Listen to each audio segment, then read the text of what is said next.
Wrestlers Vinesh Phogat, Bajrang Punia Congress పార్టీలో join అయ్యారు.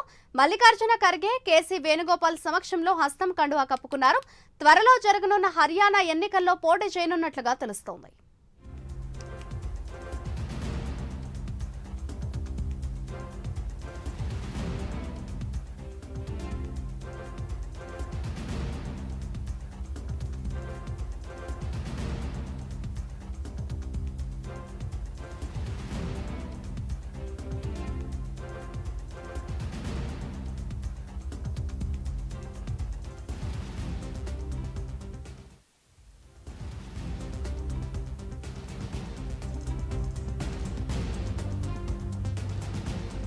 బజరంగ్ పునియా అయితే జాయిన్ అయినట్టుగా తెలుస్తోంది.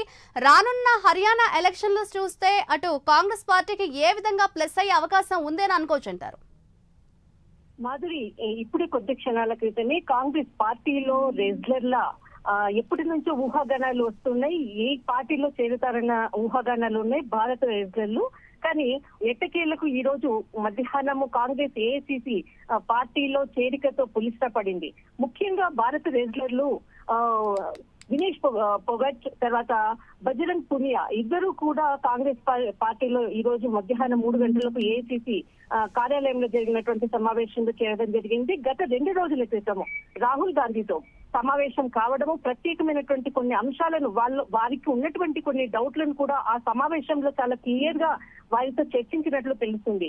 కానీ 2 రోజుల నుంచి కూడా ఎప్పుడు చేరుతారన్నటువంటి విషయాన్ని ఎక్కడా క్లారిటీ లేదు. కానీ ఎట్టకేళ్లకు ఈ రోజు 3 గంటలకు మాత్రము రాజకీయ ఆరంగరేటం చేశారని మాత్రం చెప్పవచ్చు. ముఖ్యంగా వినేష్ ఫోగట్ వచ్చి ఇప్పటి వరకు కూడా జులానా అనేటువంటి నియోజకవర్గం నుంచి ఆమె పోటీ చేస్తున్నట్లు సమాచారం ఉంది. ముఖ్యంగా జులానా అనేటువంటిది గత అసెంబ్లీ ఎన్నికల్లో అమర్జిత్ జిండా అనేటువంటి బీజేపీ ఎమ్మెల్యే పోటీ చేశారు. ఆయన మీద ఈసారి వినేష్ ఫోగట్ పోటీ చేస్తున్నట్లు కూడా మనకు సమాచారం అందుతూ ఉంది. మరొక వైపు బజరంగ్ పునియా కూడా రెజ్లరు. ఇతడు కూడా బార్లా అనేటువంటి ఒక నియోజకవర్గం నుంచి ఇతడు పోటీ చేస్తున్నారు. అయితే ఈ నియోజకవర్గం ముఖ్యంగా ఢిల్లీ తర్వాత గుర్గావ్ కి సంబంధించినటువంటి దగ్గరలో ఉన్నటువంటి ఒక నియోజకవర్గం, చాలా కీలకమైనటువంటి కాంగ్రెస్ కి కీలకమైనటువంటి స్థానము.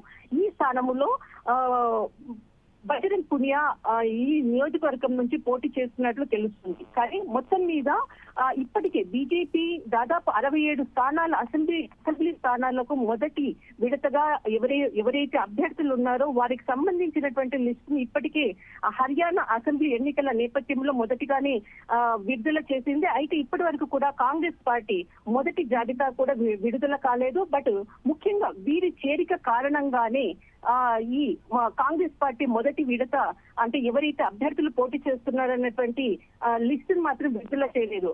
మొత్తం మీద ఈ రోజు ఆరంగరేటంతో భారత రెజ్లర్లు ఎవరైతే ఉన్నారో వినేష్ ఫోగట్ తర్వాత బజరంగ్ పునియా చేరికతో ఇక కాంగ్రెస్ పార్టీ మొదటి జాబితా విడుదల కానున్నట్లు కూడా తెలుస్తుంది. కానీ ఎట్టకేలకు మాత్రం అక్టోబర్ 5వ తేదీన ఎన్నికలు హర్యానా అసెంబ్లీ ఎన్నికలు జరగనున్నాయి. అక్టోబర్ 8న అంటే దీనికి సంబంధించినటువంటి రిజల్ట్ కూడా రానున్నది. బట్ ఒక్కసారిగా హర్యానా రాజకీయాలు వేడెక్కాయని చెప్పవచ్చు మాధురి. రైట్, థ్యాంక్ యూ కళ.